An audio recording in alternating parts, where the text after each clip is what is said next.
What is up, nerd friends? Welcome back to the Nerd Bench.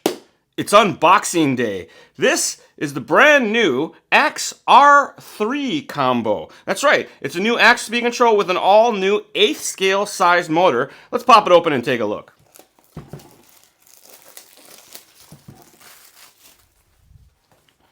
Alright, so because this is 8th scale size motor, the packaging's a little bigger, and we got this little filler slug in there. But look at that, there she is. XR3 speed control with the new Axe 4274 R3 motor. First and foremost, this speed control does replace the original Axe R2, and this will also be available in combos with the standard 10 scale size motors, or the R2 motors, if you will. It's all completely compatible, but let's pop these guys open and take a look. First up, the speed control. Ah, there it is. Inside the box, you got your stickers, you got your zip ties, you got your best friend in the whole wide world, the instruction manual, and of course the speed control itself. Like the previous Axe models, they don't come wired to the motor, but what has changed? The speed control is give or take about the same size. It's maybe slightly bigger. And on the end of the harness, you have additional auxiliary controls. You can assign any 2 settings that the speed control has to be adjustable on the fly from your radio via an auxiliary channel input, either a knob or a push button or whatever the case may be. So turbo on the fly, drag brake on the fly, you can adjust your drag brake rate on the fly. Any of the settings that the speed control has can be set to be tuned by these external wires, so pretty cool stuff there. This example is a 2000 kV, and you see there it's a big 8th scale size motor. The non-kV numbers on a Hobbywing motor are the size. So this is a 4274 size motor by the 2000 kV. That means the diameter is 42 millimeters and the length is 74 millimeters. So this is more along the lines of like a truggy size motor, because a buggy size is like 4268. But you see there, nice long wires, that classic waterproof setup for the sensor wires, and these are still, of course, FOC Systems Field Orientation Control, that closed loop style of censored motor. So this is very different than your regular censored setup. It's more specific to rock crawling. The difference is that the RPM is not very load sensitive, it's very throttle sensitive. So if you have your trigger at 50%, the motor's going to do 50% and do that as the load increases and decreases. Real good for rock crawling up, real good for rock crawling down. Very, I guess you'd say, 1-to-1 feel. So a little bit of a change there. The fan now has a dedicated plug right there. Previously, the model had to plug the fan into the receiver, but pretty much the same size. Let's get our trusty calipers on this guy. All right, so we'll do, the width is 37.5. The length is going to be 48.5, and then our height to the top of the heatsink is 22 millimeters, and all the way up to the top of the fan screws is going to be 34 millimeters. Motor, like we said before, it's going to be a 42 millimeter diameter on its thick spots there, and a 74 millimeter length like that. And like the previous Axe, this does have the Bluetooth built into it, so you don't need anything other than your phone or tablet and the HW Link app to do the speed control tuning and programming. You don't even need to program them. You can install these, calibrate them to your radio, and enjoy them just how they come out of the box. Sometimes you need to do some speed control tuning, because we're all into that sort of stuff. Makes it real easy, because all you really need is your phone and the app installed. So what is this 8th scale size motor for in a rock crawler? Well, some of you rock race guys want more power, so this will do that for you. It does have that 5 millimeter shaft, and on the front side here, you see lots of mounting options. There is going to be a link in the description down below with all of the, I guess you'd say, the hard specs from the instruction manual, so you can check all that out. But you do have 3 millimeter size threads and 4 millimeter size threads, as well as a little bit different spacing there. This is targeted at SCX users, and Hobbywing is offering an SCX adapter plate, so you can mount this right into your axial SCX truck, because those are super popular and a lot of guys wanting some more power for those, so this is coming along those lines. We're going to take a real quick second here to solder this guy up. We'll talk about some basic soldering stuff, and we'll do the calibration, the setup, and talk about all these cool settings that it has as well. All right, so there are A, B, and C markings right here, A wire, B wire, C wire, and the same is true for the speed control tabs. You got an A, a B, and a C, and those must be installed correctly. Otherwise, you're gonna have all sorts of problems. So one of my pro tips is if you're gonna do some soldering, get yourself a piece of cardboard, because otherwise you're gonna get solder splashes and ruin your really nice mat that you have. I speak from experience. I've ruined more mats than I'd like to tell my boss about, because I'm always ordering new pit mats. I do use a chisel style. This is like a, here, let's see if we can do that. It's a 4 or 5 millimeter chisel style, and this one has a lot of miles on it. I've had this soldering iron since way back in my Novak days. We run this guy about 800 degrees Fahrenheit, and I use a 60-40 rosin core solder if I can. 60-40 is the lead tin. It's hard to find leaded solder these days, but it is a little easier to work with. If you can't find the good leaded solder, use the lead-free solder and make sure you have some flux, because it'll make your life a whole lot easier. First thing I like to do is tin these tabs first. I get a little bit of solder down into the cups. Oops, get that up here. Get a little bit of solder down into these cups. And then after that, we're going to, oh gosh, see, solder splash there. Got to be careful. Too much solder, it'll splash all over the place. You don't want that. Watch the fan wire there. Just push that out of the way.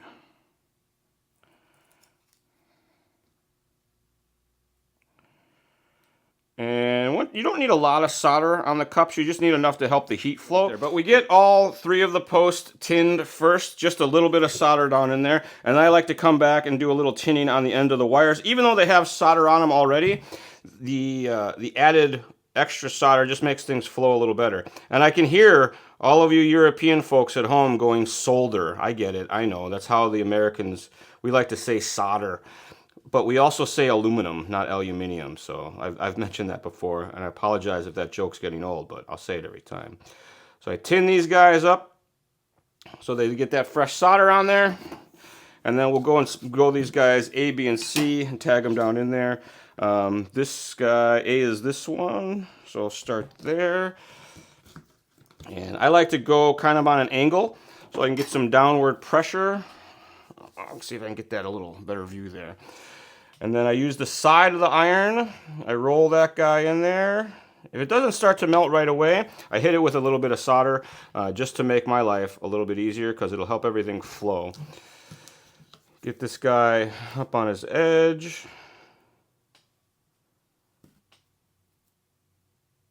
Little bit of pressure, a little bit of wiggle. This is not, there we go. Huh.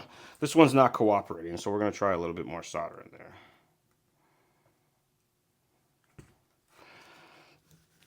A little bit more.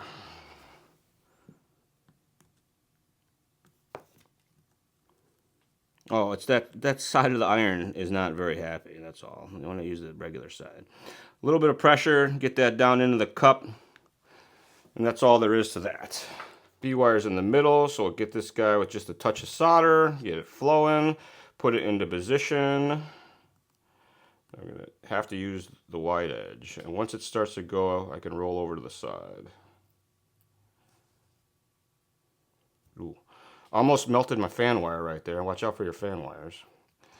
Push that guy out of the way, and then get down here to our last wire.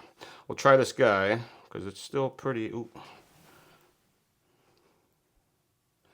Sorry about the shaky camera there. Bumping the table a little bit, but you get the idea.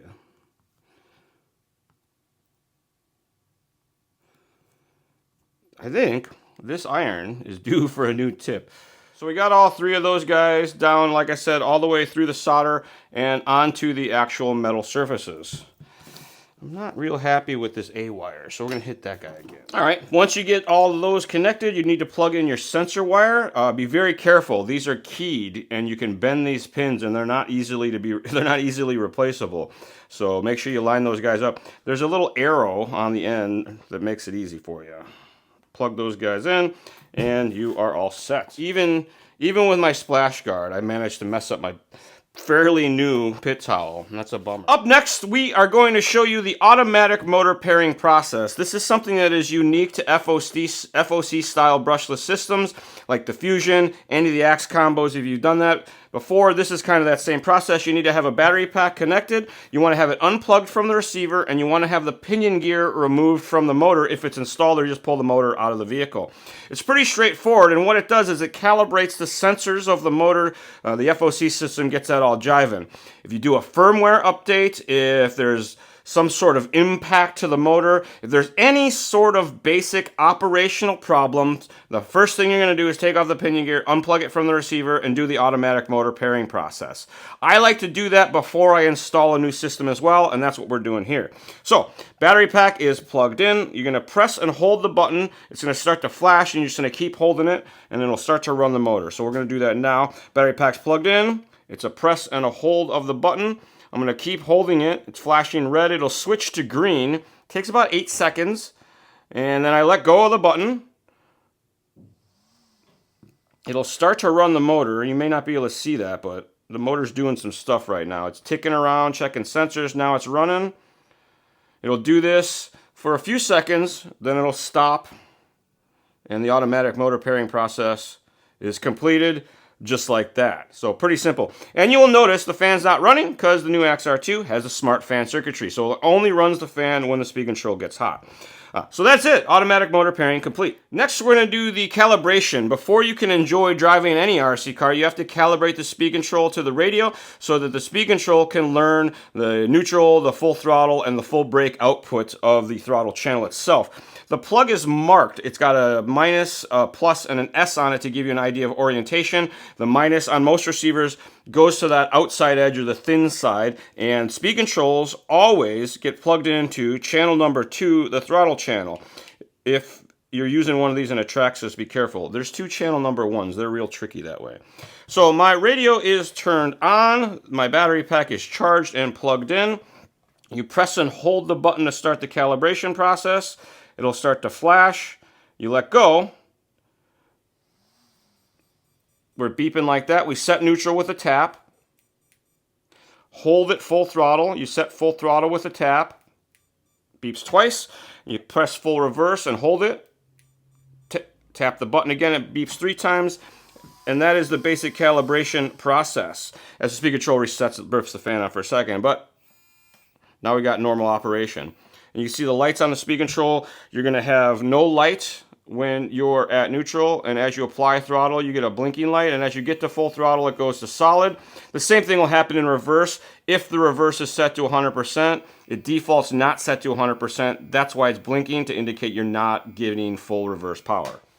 If you do have any problems with that calibration process, check that your battery's charged. You're not using any goofy adapters, because if there's a low voltage problem, it'll block out the calibration. The other one that we run into all the time is the throttle channel on the receiver doesn't work. There's a link in the description down below on a servo test. But basically the short answer here is you plug a servo into the throttle channel, move the throttle back and forth and see if the servo moves. A lot of times it doesn't. And if the servo works in the steering channel, doesn't work in the throttle channel, that's an indication that your throttle channel is broken. So a real quick test. Alright, so the XR3 has built-in Bluetooth, so you don't need anything extra to do tuning except for the app installed on your favorite device. The speed control is plugged into a battery. I have it unplugged from the receiver right now. If you do have any problems getting into programming or tuning, unplug it from the receiver. Any fail-safes that are on in the receiver, if the radio is not turned on or the speed control hasn't been calibrated and you're trying to do this step, it's going to block that out and not allow it to work because it's trying to run it thinks it's being told to run the motor or whatever the case may be. So battery pack is hooked up. You turn on the speed control, the light comes on, you got your app open, you tap on the little link icon in the upper right-hand corner. This guy is the Hobbywing guy. I've already connected this just once, but if you do have to get in there and put in your password, it's all 8s, and that's the default password for all of the Hobbywing Bluetooth stuff. Firmware is where you're going to do firmware updates to the speed control. Settings is where you check on all the settings for the speed control itself, or where you're going to go in to update the Bluetooth module of the speed control. That's under settings as well. Data logging shows you the data that the speed control saves to itself at the end of the run. Obviously, if your speed control has those features. If it doesn't, it's not going to do that. And parameters is the good one. This is where we get in to see all the speed control settings. So we're going to try to run through all these settings real quickly because a few of them have changed and we want to talk about that. On the top section, you got your profile name. You can change that name if you want to. You can reset the profile. You can import the speed control settings and save it to the phone itself and export those back to the speed control. It's good for sharing profiles. If they are the same exact model speed control, they're both on the same exact firmware, you can make that happen pretty easily. And then the most important button on this top row is the save button. You can make all these setting changes, and if you don't come back and hit save, it's not going to put it into the speed control, so keep that in mind. So on our basic settings screen here, we've got running mode, and for rock crawling you leave this on forward and reverse, but if you're going to use this in a non-rock crawling application, you can do the forward reverse with brake, so it'll give you that normal type of driving operation.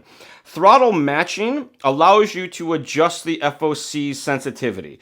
Some folks prefer there to be a little lag or delay in the throttle once the motor gets under load. It gives them an idea that it's getting under load. RPM matching allows you to adjust that feeling. I tend to run mine on default, or I even actually set it on high, or I set it on high because I really like that one-to-one feel and I never want it to stall, but intermediate works just fine as well. Lipo cells, if you're going to run like a 2-cell, 3-cell, 4-cell in your vehicle, which is not super common, you can leave it on auto, and that allows it to adjust for the battery when it plugs in. If you're only ever going to run 3 cells or only run 2 cells, I always say to set it to the cells that you're going to run to avoid any problems, just in case, so to speak. Voltage cutoff is the level of the lipo safety. You have intermediate, low, and high, and you can turn it off if you're using nickel metal hydride batteries. It adjusts the level of the battery. So low is a lower voltage, intermediate's a medium voltage, and high is a higher or more safe voltage. So if you want to get the most runtime, you would set it to low. If you want the most safety, you would set it to high. BEC voltage is the power that the speed control provides to the receiver, as well as anything that's plugged into the receiver. So if you're using high voltage servos, you can adjust that here. It goes all the way up to 8.4. If you want your fan to run all the time, just because it makes you feel better, you can leave the smart fan enabled or disabled. You can turn the feature on or off. When you're done doing calibration, if the motor goes the wrong direction, if you give it throttle and the wheels run backwards, motor rotation is where you go to fix that. Never, ever use the radio's throttle reversing to fix that, because then the reverse is the forward is in the reverse. It's not good. For a rock crawler, probably not so terrible, but ideally you want to use this motor rotation setting if you can, each and every time, because that's what it's there for. We get down to our advanced settings, and you can control the max forward. Truck's too fast, you don't want to have full power, you can turn that down here when you let kids drive it. You can lock out full power, which is kind of nice. Punch is the throttle response, how quickly the throttle responds to your inputs. You can have, like if you're real shaky on the trigger and you don't want the throttle to do that, you could turn that punch way down. That way it keeps it nice and slow, nice and smooth in regards to how one-to-one that is. I always tend to run my punch all the way up only because I like a really linear and snappy throttle. If you give it the berries, you want the speed control to do the same thing. Say real weak batteries or there's a stuttering or hesitation, you could turn the punch down. It'll help with that. Weak plugs, that sort of stuff as well helps with that. Neutral range is your deadband. In the radios, they have a mechanical pot that makes the throttle work, and those will wear out over time. So let's say your reverse is kind of inconsistent, or maybe the drag brakes feel inconsistent. Increase the neutral range setting. It gives it more of a zone to be indicated to the speed control as neutral. Lower setting is a real skinny neutral.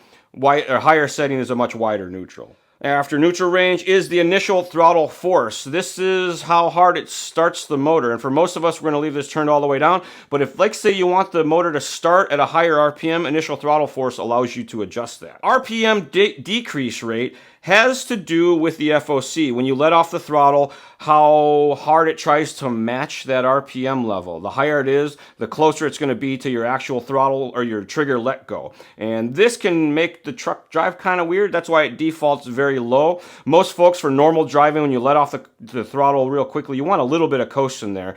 This allows you to adjust that. Previously, we didn't have this in the original versions of the Axis, so they were very, very crawler only, and they were hard to drive fast. So the RPM decrease rate allows you to fine-tune the deceleration characteristics of the motor itself. Max reverse force is how strong or how fast the reverse is. A lot of times we're not very good at pushing our trigger the opposite direction, and we'll say that our reverse is real jumpy. It's not really the reverse as much as it is just not being good at pushing our finger as we are squeezing the throttle, if that makes any sense. So reverse force being turned down helps a lot of people. Once you get the hang of it, you can crank that back up.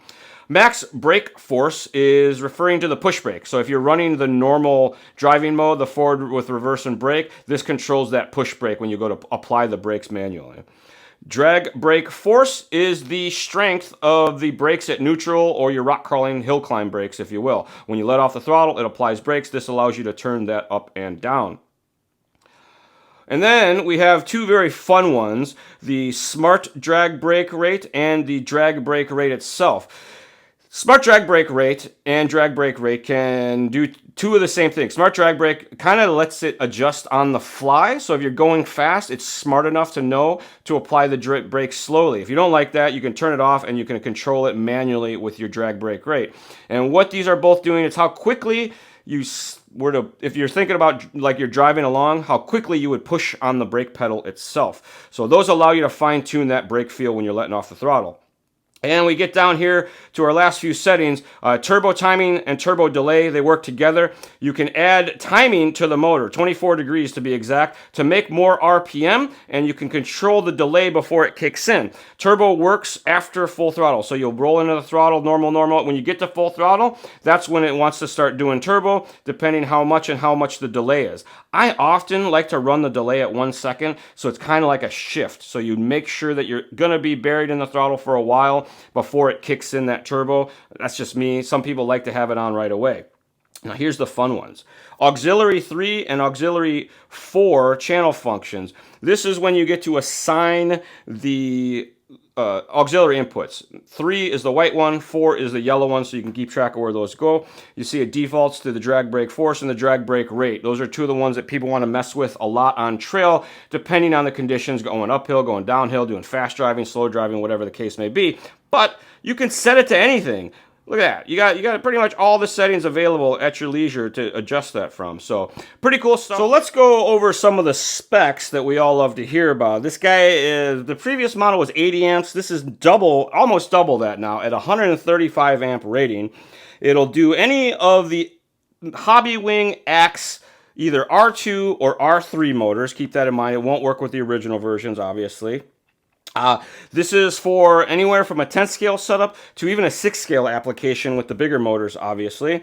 And it does 2 to 6S lipo. That is a very wide range of operation. You can make it go fast or go slow if you want. The BEC is adjustable from 6, 7.4, or 8.4 volts, and it is a 6 amp rated regulator. As we saw the size, 49 millimeters by 38 millimeters by call it 33 millimeters. And it does have the built-in Bluetooth for all of your tuning needs. Well, there you have it, folks. That is a first look at the all-new Hobbywing Axe R3 combos, available very, very soon. If you do have any questions, comments, or concerns, please shoot us an email, northamerica@hobbywing.com. Don't forget, we have a podcast. It's called RC Stuff, powered by Hobbywing. We give away a free combo each and every episode. All you have to do to find out how to enter to win is listen to an episode. And as always, folks, thanks for watching another episode of The Charlie Show, new every Tuesday, right here on the Hobbywing official YouTube channel. We will see you all next time.